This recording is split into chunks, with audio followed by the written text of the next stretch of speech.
Personas y bienes.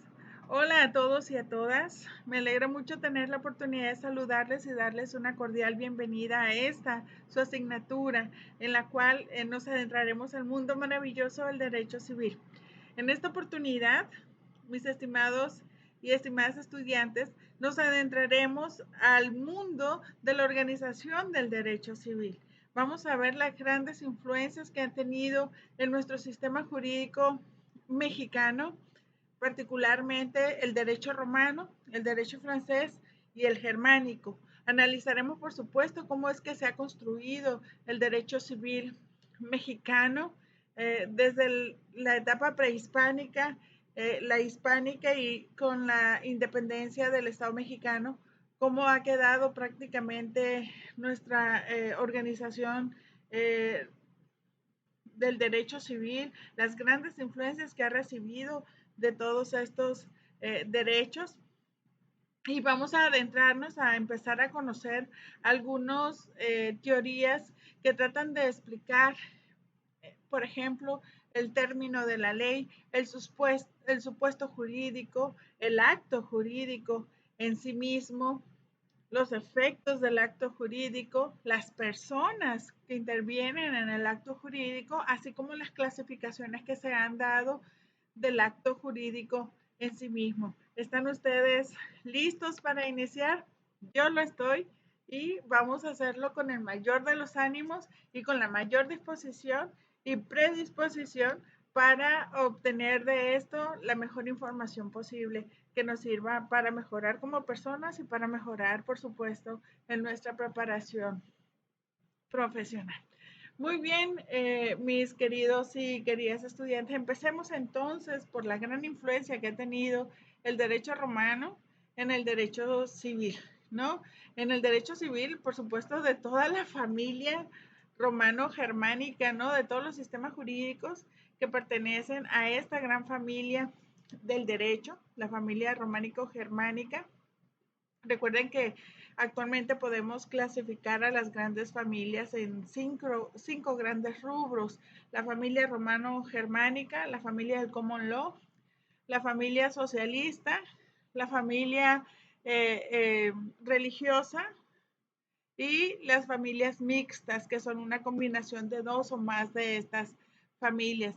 Esto nos permite ver, mis queridos y queridas estudiantes, las grandes influencias que hemos tenido de compilaciones de derechos de otras culturas y que las hemos adoptado en nuestro propio sistema. Veremos cómo es que particularmente en el derecho romano, gracias a las institutas de Gallo y después retomadas por el emperador Justiniano, eh, han tenido estas una influencia importantísima en todo el sistema romano-germánico, perdón, en toda la familia germano-románica, donde se encuentra particularmente o donde podemos identificar a nuestro sistema jurídico nacional y nuestro sistema particularmente de derecho civil.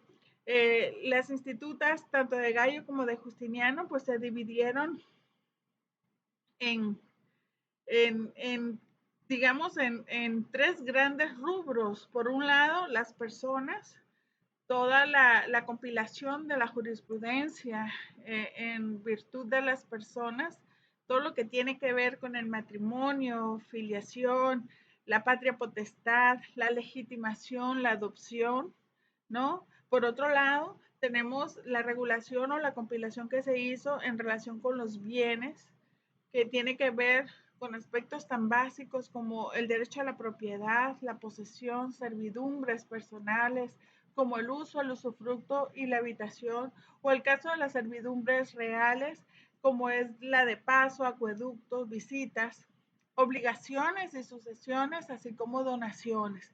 Y en relación con las acciones, pues tenemos las acciones de ley, y analizaremos de manera muy puntual todo lo que fue el procedimiento formulario, aquel que trataba de distinguir particularmente conflictos entre los ciudadanos romanos y los extranjeros, y también analizaremos con detenimiento el tema del procedimiento extraordinario, que como su nombre lo indica, fue un procedimiento para casos especiales donde había particularmente desatención de alguna orden, de algún magistrado.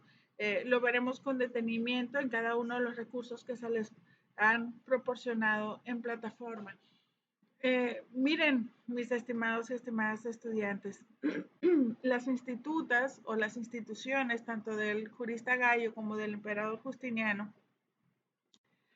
pues no fueron otra cosa más que la compilación de jurisprudencia, la compilación de doctrina, la compilación de leyes, inclusive de costumbres en aquella época. Se hicieron en un primer momento con el propósito de la docencia, pero fueron tan buenas compilaciones que se dieron en esa época que todavía hoy día se siguen estudiando y hemos visto cómo han tenido un impacto directo en nuestras propias leyes actualmente. Nuestro Código Civil también tiene un apartado específico para las personas, un apartado específico para los bienes y otro apartado específico para los actos. Lo vamos a ver con mayor detenimiento. Por su parte, el Código Napoleónico, pues también, mis queridos y queridas estudiantes, tuvo una influencia bastante sentida en el sistema jurídico mexicano, particularmente en el sistema civil.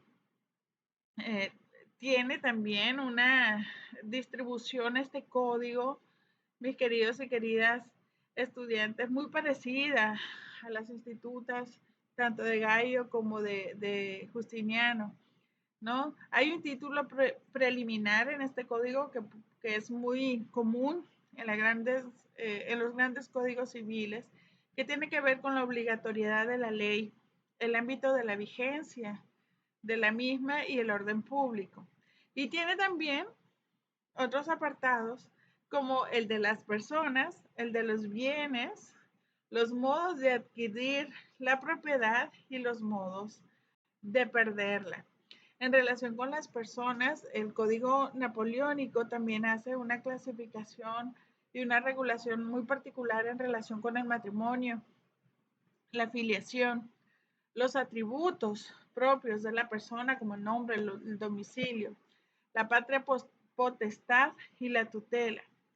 En virtud de los bienes, el Código Napoleónico se detiene y hace un especial análisis en relación con la propiedad y sus modalidades, y en relación con los modos de adquirir la propiedad y perderla, tenemos una regulación estricta en relación con la ocupación, el contrato de sucesión o donación y la pérdida, por ejemplo, a través de la hipoteca o en el caso de la expropiación.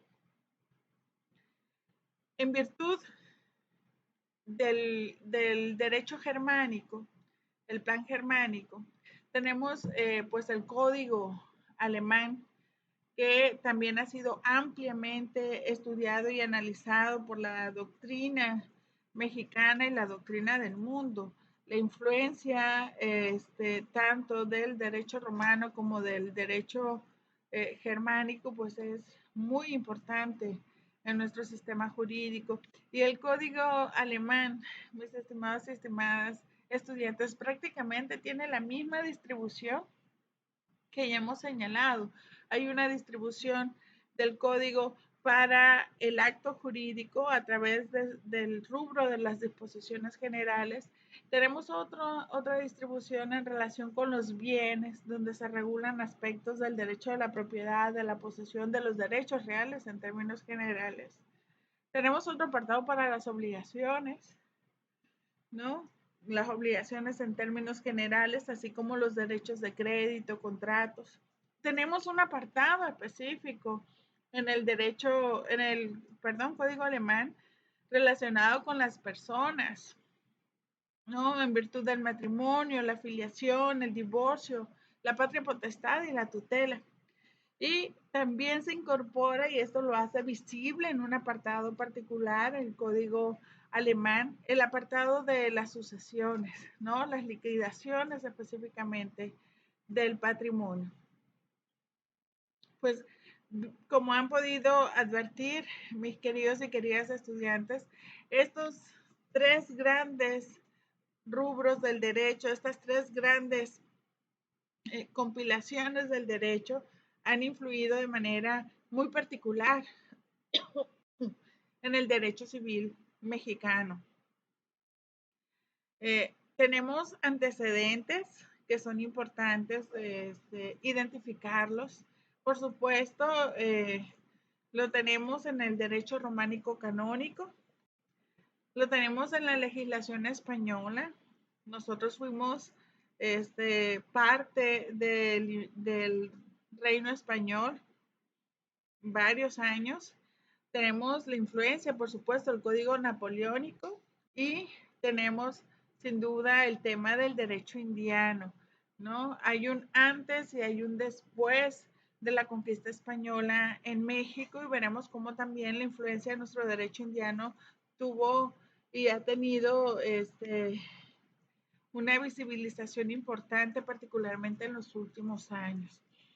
Pues del sistema romano canónico, mis queridos y queridas estudiantes, pues hemos hablado de las institutas de Justiniano, ¿no? De las compilaciones que realizó Justiniano, de todo ese derecho que imperaba en la Roma antigua y que las clasificó en 4 grandes rubros: el código, el digesto, las institutas y las novelas. Son prácticamente formas para facilitar la enseñanza del derecho a quienes estaban ávidos de dicho conocimiento. Ahora bien, conozcamos un poco de la evolución que ha tenido el derecho civil mexicano.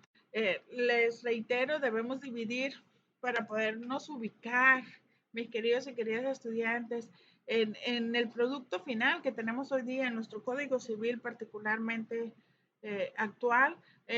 Nos tenemos que ubicar en una época prehispánica, es decir, antes de la llegada de los españoles a nuestro territorio, y la época colonial.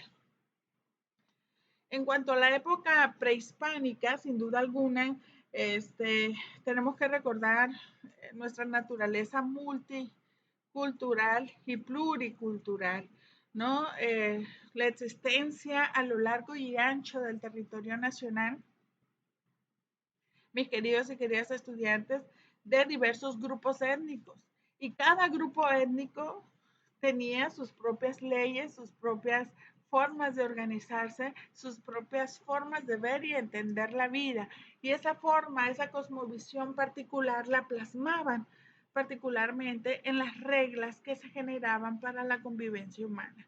Por tanto, de cada grupo étnico, mis queridos y queridas estudiantes, tenemos costumbres que son rescatadas y que son plasmadas con posterioridad en las normas, tanto que se generaron en la época colonial como en la época del México independiente.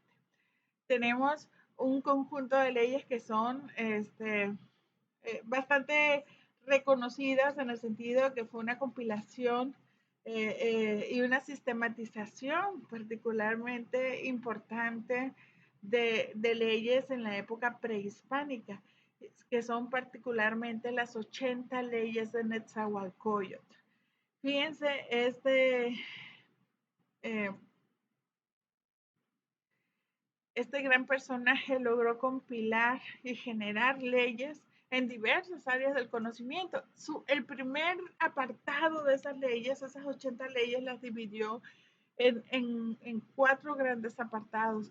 Uno de esos apartados, el primero, es precisamente aquel que tiene que ver con el derecho civil y el derecho criminal, ¿no? Por supuesto, si ustedes leen esas leyes, probablemente se queden un poco asustados de la severidad del derecho en la época prehispánica, pero creo que lo rescatable de todo esto es la compilación y es la preocupación por sistematizar las normas en esa época, ¿no? Tenemos, por supuesto, del otro lado, decíamos, una clasificación en la época prehispánica y la época colonial. En la época colonial, pues tenemos diversos tipos de leyes que impactaron de manera directa en la legislación de España y de la colonia mexicana, ¿no? Tenemos en este rubro el Código de Alarico, el Fuero Real, el Fuero de Juzgo, las partidas de Alfonso el Sabio, las leyes de Toro, ¿no? Las ordenanzas de Alcalá y la novísima recopilación. Estas fueron las leyes que tuvieron un impacto en lo que es el resultado final, que es nuestro Código Civil actual y la vigencia de las instituciones, de los principios y la regulación propia de nuestro Código Civil actual. Ahora bien, en el México independiente, mis queridos y queridas estudiantes, en esa gran revolución ideológica que se estaba viviendo en aquella época en relación a que si que queríamos en cuanto a forma de gobierno, en relación a cómo nos administrábamos territorial y políticamente hablando, se generaron una cantidad de normas bastante importantes, ¿no? Tenemos entre ellas las leyes privadas españolas hasta 1859, ¿no? Que estuvieron, que fueron una fuerte influencia, a pesar de que ya estábamos prácticamente independizados. La independencia de México se da en 1810, pues seguían estas leyes impactando. Tenemos las leyes de reforma de 1858 a 1863. ¿Recuerdan ustedes estas leyes de reforma que tuvieron un importante impacto, particularmente en la separación iglesia-estado, y que incidieron sobre todo en el tema del matrimonio y del registro civil, ¿no? En 1859. Tenemos eh, eh, la generación de algunos códigos civiles mexicanos, como fue el caso de Oaxaca, Zacatecas, Jalisco y Veracruz, ¿no? Desde 1828, el código de Oaxaca, imagínense ustedes, 1828, hasta el código de Zacatecas un año después, 1829, pasando por el código de Jalisco en 1833 y el código de Veracruz de 1865. Tenemos, por supuesto, el Código de la Ciudad de México, antes Distrito Federal, de 1884, la Ley de Relaciones Familiares y la Ley de Divorcio de 1917, el Código del Civil para el Distrito Federal y Territorios Federales de 1928 y legislaciones conexas. Por ejemplo, la Ley Federal de Derechos de Autor, que data de 1963, la Ley del Régimen de Propiedad en Condominio de 1972, la Ley de Responsabilidad Civil por Daños Nucleares, así como el Reglamento del Registro Civil y la Ley Registral. Como pueden darse cuenta, la producción normativa en el México independiente fue bastante fructífera y muy rápida. Miren, teníamos un código de Oaxaca, un código civil de Oaxaca en 1828, ¿no? Prácticamente 18 años después de la independencia de México del Reino de España. Entonces, ha sido de verdad rápida, interesante y por supuesto influenciada por todos estos aspectos que he venido comentando hasta ahora. Ahora bien, mis queridos y queridas estudiantes, si nosotros quisiésemos definir al derecho civil, ¿cómo lo definiríamos?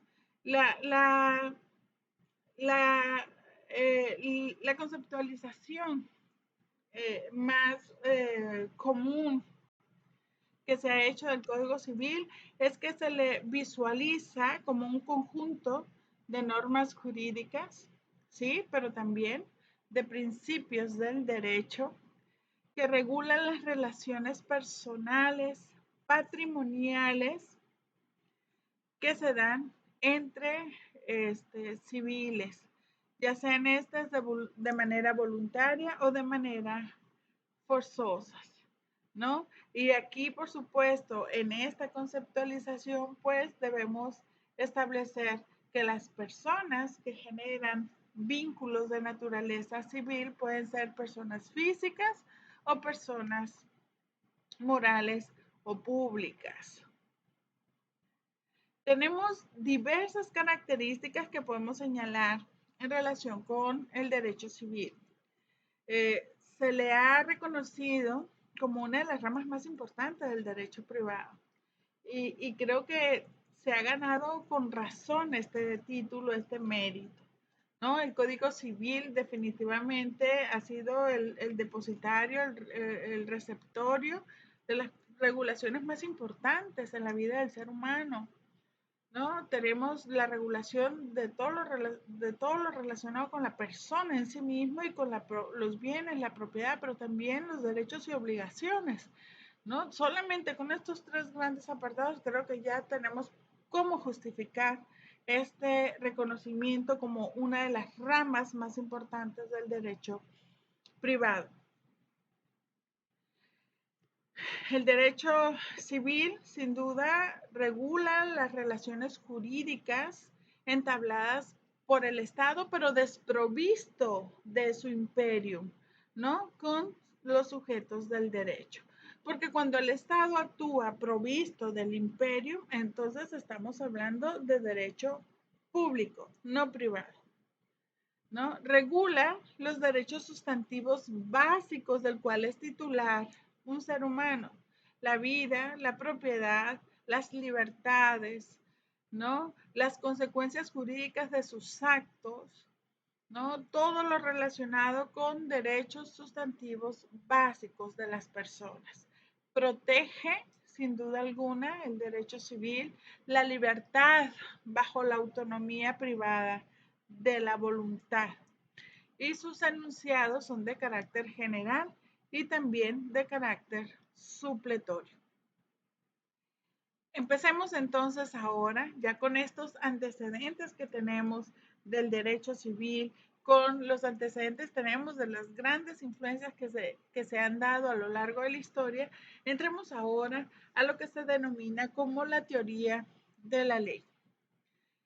En este apartado, mis estimados y estimadas estudiantes, vamos a conocer distintos ámbitos de vigencia de la ley civil, ¿no? Analizaremos la vigencia espacial, esto es, la aplicación de la disposición normativa vigente en una entidad federativa determinada, la vigencia temporal, que tiene que ver con el inicio y fin de su temporalidad, ¿no?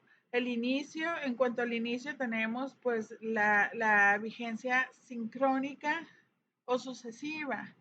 La sincrónica es la que la ley fija la fecha de inicio, en tanto que la de carácter sucesivo se considera de acuerdo al propio derecho 3 días después de su publicación y un día por cada 40 kilómetros.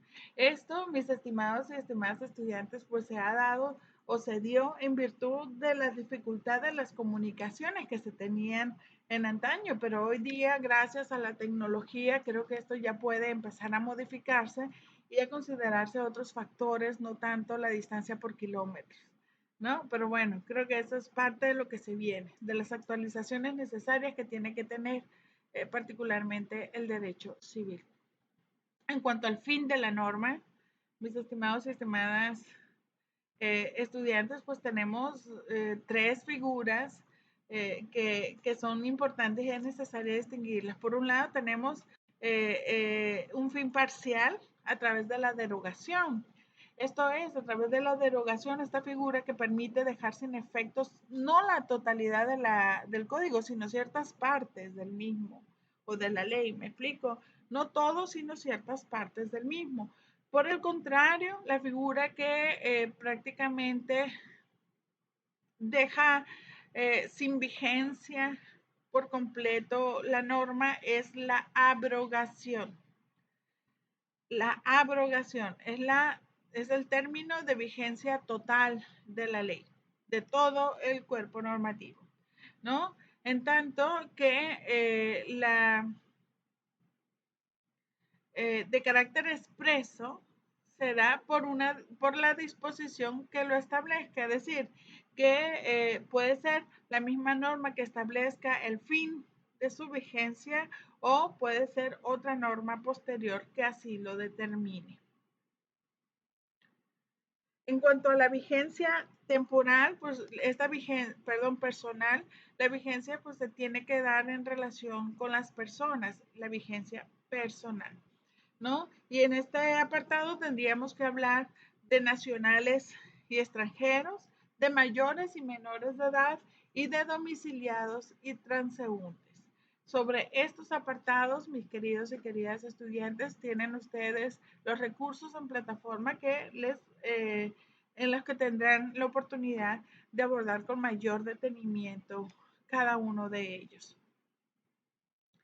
Ahora bien, entremos ahora en el tema de la regulación de los conflictos que se dan precisamente por la aplicación de la norma. Tenemos, mis queridos y queridas estudiantes, tres grandes apartados en este rubro: las leyes en el espacio, las leyes en el tiempo y el Estado y la capacidad de las personas. Sin duda, mis queridos y queridas estudiantes, las leyes son producto de la acción del hombre, y generalmente el derecho ha estado muy circunscrito y muy territorialmente delimitado. Tenemos las leyes mexicanas, las leyes francesas, las leyes eh, costarricenses, las leyes estadounidenses, ¿no? Son muy territoriales y fijan ámbitos de, de, de aplicación temporoespacial, ¿no? Sin embargo, también en los últimos años se ha generado pues un fuerte impacto de lo que hoy día conocemos como el derecho internacional, ¿no? Que no es otra cosa más que la generación de normas con tintes internacionales que regulan particularmente a los sujetos del derecho internacional, y que se han generado con una rapidez impresionante, particularmente después de lo que se vivió en la primera y segunda conflagración mundial en el mundo, ¿no? En el ámbito de los derechos humanos, la codificación del derecho internacional ha sido impresionante, de verdad. Pues bien, en relación con las leyes del espacio, en el espacio, mis queridos y queridas estudiantes, pues encontramos las leyes de carácter internacional y las leyes entre estados, ¿no? Si hay conflicto en relación con las leyes internacionales, pues se han generado eh, mecanismos garantes, tanto jurisdiccionales como no jurisdiccionales, para la resolución de esos conflictos.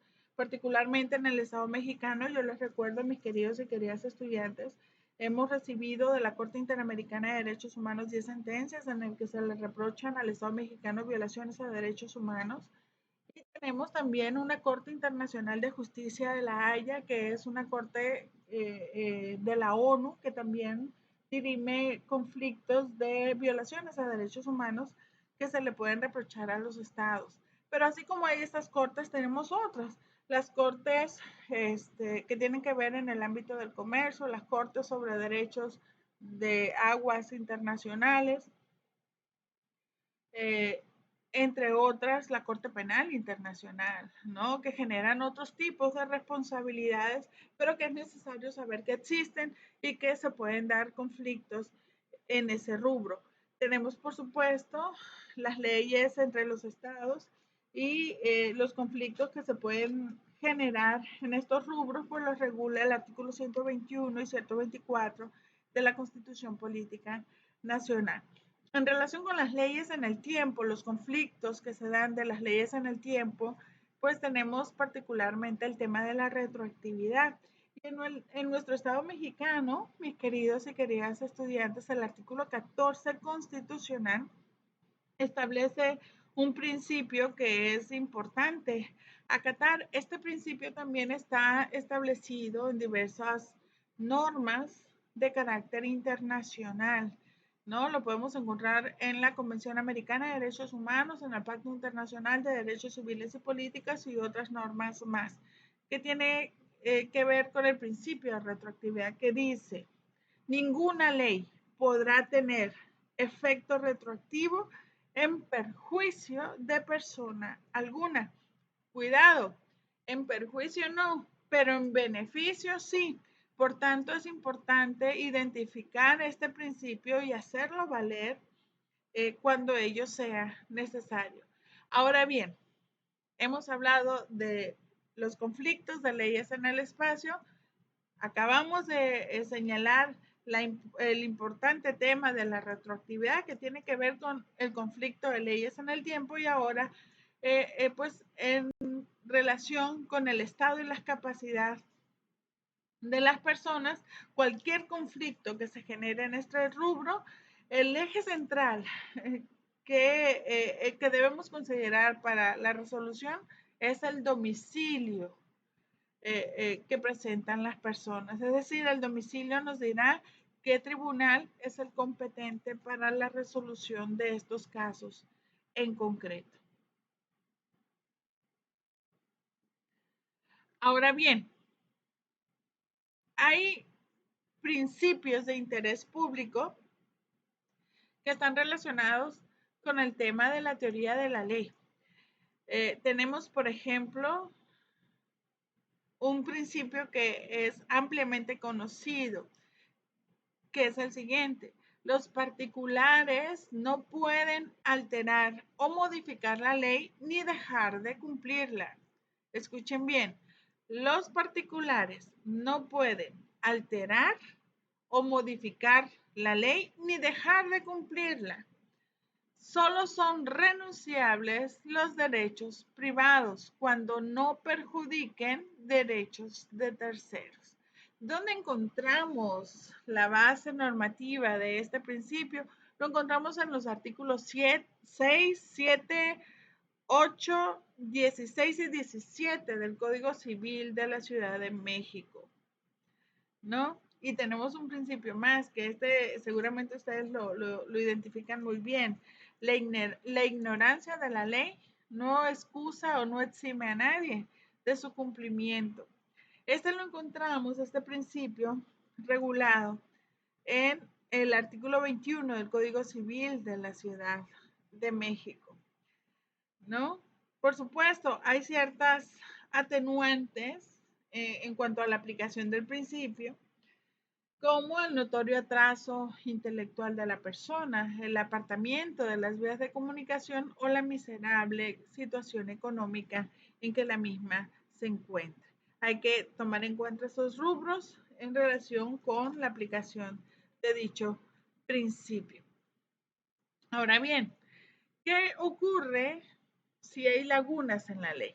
Una laguna es la ausencia o la clara regulación de una situación en concreto en la norma. El Código Civil de la Ciudad de México, en sus artículos 18, 19 y 20, establecen prácticamente que la oscuridad o la ausencia de la ley no autoriza a los jueces, ojo, a dejar de resolver una controversia. En materia civil, los jueces tienen la oportunidad de allegarse a ciertos o apoyarse en ciertas áreas en las que, por ejemplo, un juez penal no lo puede hacer. El juez penal está estrictamente obligado a la aplicación de la norma estricta, ¿no? En tanto que en el ámbito del derecho civil, un juez civil tiene mayores posibilidades de apoyarse en otros rubros. Por ejemplo, en el término de la suplencia, se puede apoyar en ley expresa, en interpretación analógica, en la jurisprudencia emanada por los tribunales federales del país, en principios generales del derecho, y hoy día no podemos dejar de lado los tratados internacionales que ha suscrito México en el rubro del derecho civil, y miren que hay muchos.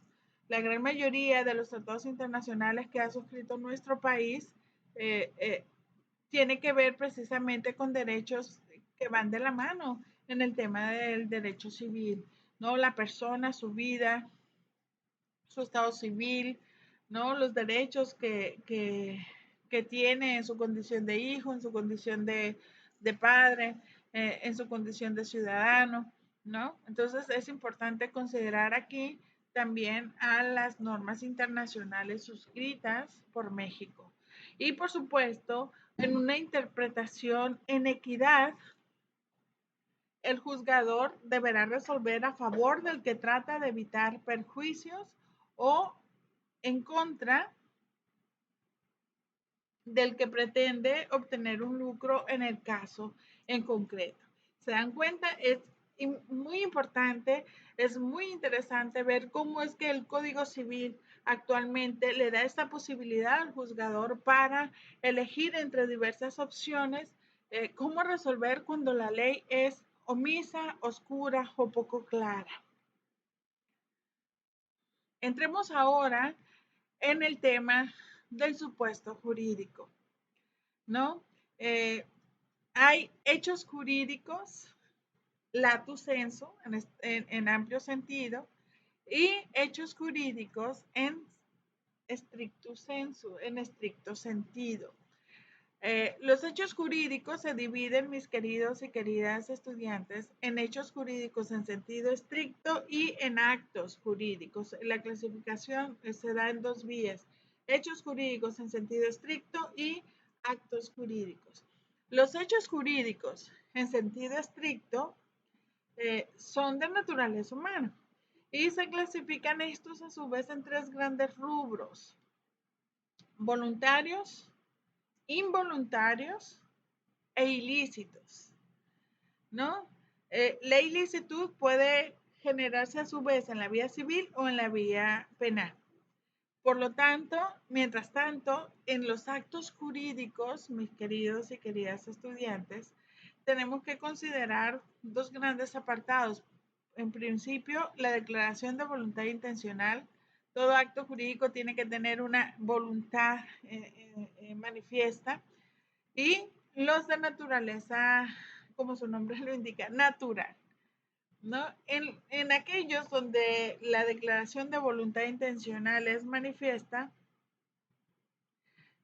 podemos encontrar la producción de lo que conocemos como la relación jurídica.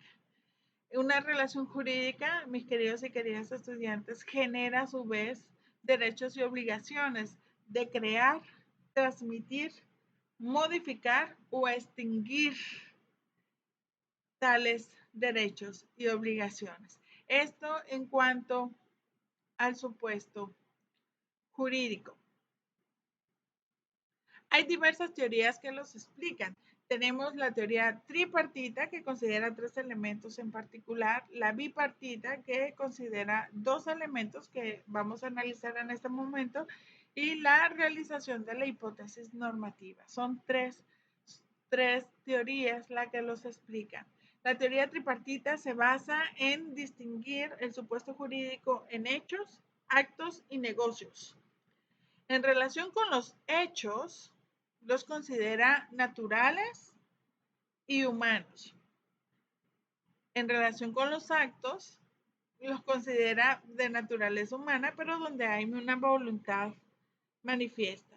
En relación con los ilícitos, en relación con los negocios, los considera lícitos, voluntarios e intencionales. Bien, tripartita porque parte, reitero, de la consideración de tres elementos básicos: hechos, actos y negocios. Tenemos, por otro lado, la teoría bipartita del supuesto jurídico, que lo distingue solamente entre hechos y actos jurídicos. A los hechos los clasifica en hechos naturales y en hechos humanos, en tanto que los actos los clasifica en lícitos, voluntarios e intencionales. Lo que quiere decir que prácticamente consideran los negocios dentro de los actos.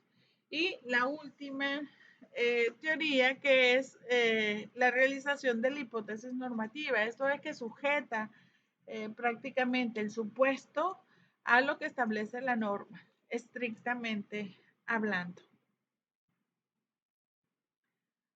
Entremos ahora, mis estimados y estimadas estudiantes, al acto jurídico. El acto jurídico implica ciertos elementos de existencia.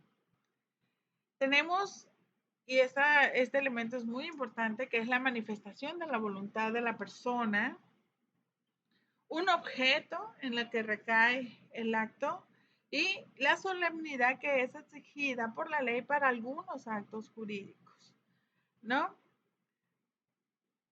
Empecemos por el primero de ellos, la manifestación de la voluntad. La manifestación de la voluntad puede ser unilateral cuando hay una declaración de una sola, de un sujeto determinado, ¿no? En relación a ciertos derechos u obligaciones. Puede ser bilateral cuando hay dos personas involucradas y se requiere, ojo, el consentimiento de ambas. O puede ser plurilateral en el que puede darse la adhesión, ¿no?, de diversas personas al acto jurídico en particular. El objeto, por su parte, se clasifica en directo o indirecto. El directo genera la creación del vínculo jurídico derecho-deber, ¿no? Y este a su vez puede generarse por una relación jurídica, puede establecer una situación jurídica o un estado jurídico. En tanto que el indirecto está vinculado con el objeto de la obligación y se da en relación con una cosa, una acción o una omisión o dejar de hacer. La solemnidad es establecida para ciertos tipos de actos jurídicos. Puede ser que sea por escrito, puede ser que sea ante notario público, puede ser que cumpla con ciertos aspectos determinados, ¿no? La ley lo establecerá en cada caso en concreto. Y hay que verificar si el acto jurídico a realizar requiere solemnidad para que éste pueda tener los efectos jurídicos que la propia norma determina. Ahora, en particular, los requisitos de validez del acto jurídico. ¿Qué se requiere considerar para que el acto jurídico que vamos a generar en el ámbito del derecho civil se considere válido? Tenemos que tener presente dos grandes aspectos que son básicos en el derecho civil. Por un lado, la capacidad y por el otro lado, la ausencia de vicios de voluntad, ¿no? La capacidad se refiere, mis queridos y queridas estudiantes, a precisamente la posibilidad que tiene el sujeto de generar derechos y obligaciones. Por tanto,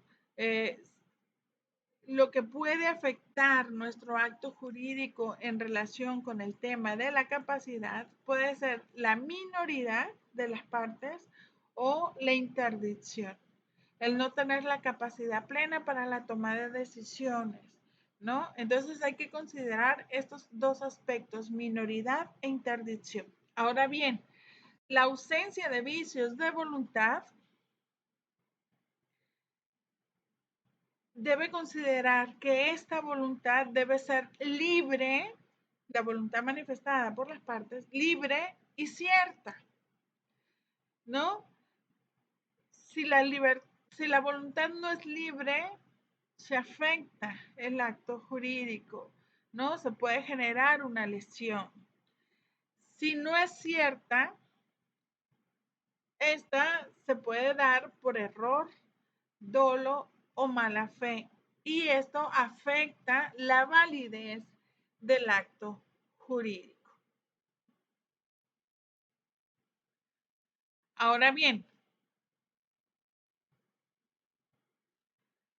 tenemos que analizar otro tema que es bastante importante, la licitud en el motivo o el fin, ¿no? Para empezar, tenemos que considerar que nuestro objeto, que es motivo del acto jurídico, tiene que ser posible. Esta posibilidad, es decir, tenemos que advertir que el objeto exista o que es jurídicamente posible, ¿no? En relación con la licitud, verificar que efectivamente sea posible de realizar de acuerdo a la norma, ¿no? Que no contravenga una ley de orden público y que no vaya en contra de buenas costumbres, ¿no? El objeto tiene que ser determinado o determinable, es decir, que lo podamos físicamente apreciar y estar en el comercio. ¿Qué quiere decir esto? Que debe ser susceptible de apropiación individual, ¿no? Ya sea por la naturaleza propia del objeto o por determinación de la ley. Y en cuanto a las formas, pues también hay que reiterar el acudir a la norma para verificar si el acto jurídico en particular requiere de alguna forma en particular para que se le pueda dar la vigencia correspondiente. Hay diferentes efectos en el acto jurídico. Tenemos la creación de derechos y obligaciones, la transmisión de los mismos, la modificación y la extinción. Siempre hay que tener claro, son 4 apartados: creación, transmisión, modificación y extinción de derechos y obligaciones. Ahora bien, hablemos de las personas en el acto jurídico. ¿Quiénes intervienen en el acto jurídico? Hablamos de un autor cuando estamos ante la persona que realiza el acto jurídico, ya sea por sí mismo o a través de su representante. Hablamos de partes al referirnos a las personas que celebran un acto jurídico, ya sea bilateral o plurilateral, por sí mismas o por sus representantes. Hablamos de terceros cuando nos referimos a las personas a quienes no afecta el acto jurídico en sí mismo. Ahora bien, hablamos de causante cuando nos referimos a la persona titular de un derecho u obligación que lo transmite a otro, ya sea por sí misma o a través de su representante. Un causaviente, mis queridos y queridas estudiantes, es la persona sucesora a otra de un derecho o una obligación. Causaviente, persona sucesora a otra de un derecho u obligación. Un representante es aquella persona que actúa por otra, pero sin obligarse a ella, ¿no? La representación legal en nuestro país, mis queridos y queridas estudiantes, puede ser legal, necesaria o forzosa, o voluntaria o convencional. Un gestor, por su parte, mis queridos y queridas estudiantes, es aquella persona que actúa por otro, pero sin autorización, y solamente obligará al dueño si lo beneficia o, en todo caso, si el dueño ratifica dicha gestoría. Por tanto, hasta este punto, mis queridos y queridas estudiantes, podemos concluir que el acto jurídico lo podemos clasificar en diversos apartados. Por ejemplo, por el número de voluntades que intervienes. Tenemos los de carácter unilateral, los de carácter bilateral o plurilaterales, ¿no? De acuerdo al número de participantes, número de voluntades. Por la voluntad, perdón, por la finalidad de las prestaciones, tenemos onerosas cuando los derechos y obligaciones son para ambas partes, o gratuitas cuando una parte solamente es aquel que recibe los beneficios. Por su forma, pueden ser consensuales, formales o solemnes. Por el tipo de regulación, pueden ser nominados, aquellos que están establecidos en la ley, o innominados, los que carecen de dicha regulación. Por el momento en que surten sus efectos, entre vivos o mortis causa, ¿no? En vida o posterior a la muerte. Por sus efectos, los actos jurídicos pueden ser constitutivos y declarativos, conmutativos y aleatorios, puros y simples, además de modales. Esta es la principal clasificación, mis queridos y queridas estudiantes, que encontrarán ustedes en relación con el acto jurídico. Los recursos en plataforma les van a permitir a ustedes identificarlos de manera puntual y poder obtener ideas claras para su distinción. Les recomiendo la lectura a todos y todas.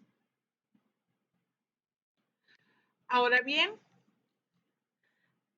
los actos jurídicos podemos dividirnos en puros o simples o sujetos a una modalidad. ¿Cuándo estamos ante los actos jurídicos puros o simples? Cuando no hay circunstancias que alteren sus efectos, ¿no? Simplemente el acto jurídico se da.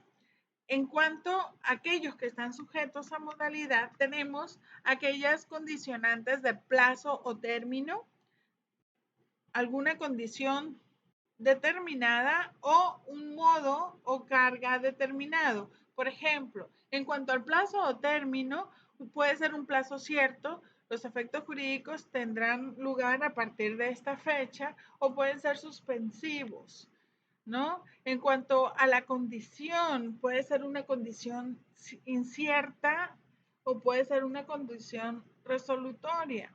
Entre estas tenemos causales, potestativas, mixtas, positivas, negativas, posibles o imposibles, inclusive lícitas e ilícitas.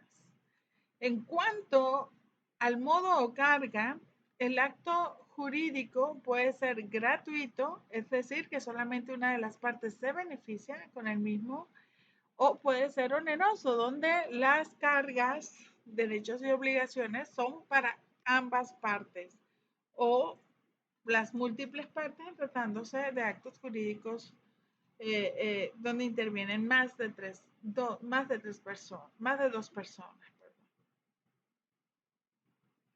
Ahora, podemos identificar diversas clases de ineficacias del acto jurídico. Podemos hablar de actos inexistentes cuando falta un elemento esencial, por ejemplo, la voluntad. Podemos hablar de actos nulos, absolutos, cuando hay la violación del mandato legal. Podemos hablar de actos anulables de manera relativa cuando se encuentran vicios o defectos de la voluntad. Podemos hablar de una rescisión, fíjense ustedes, cuando el incumplimiento es posterior al acto jurídico. Hablamos también de voluntad unilateral del actor y de una resolución cuando se da por mutuo acuerdo. Ahora bien, la inoficiosidad se da cuando se excede lo legalmente autorizado y la inoponibilidad cuando sus efectos afectan derechos de tercero preferente.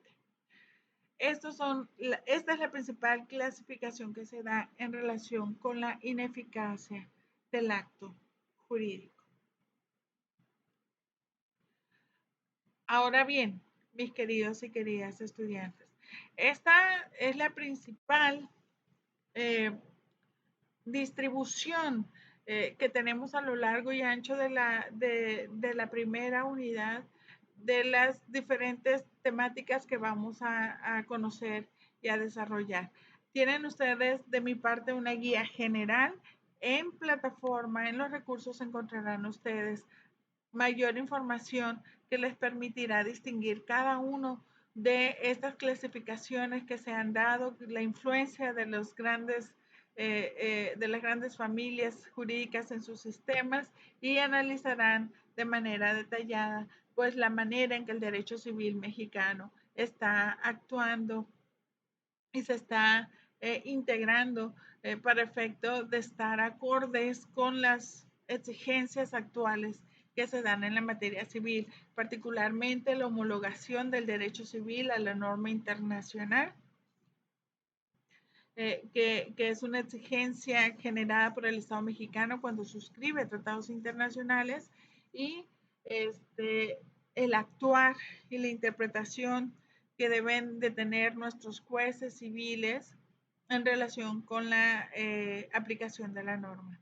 Así que sé que van a encontrar información de gran valía. Por favor, aprovechenla, tomen nota. El derecho civil es muy amplio, pero es apasionante y es muy interesante. Así que sean estrictos consigo mismo en relación con las lecturas, sean autodidactas, no, por favor, no se conformen con lo que su servidora les provee o lo que encuentran en plataforma. Hay que realizar investigación abierta. Tenemos muchas fuentes donde hacerlo, así que háganlo y estoy segura que quedarán muy satisfechos con todo lo aprendido. Es un placer. Sigo con ustedes en una siguiente entrega.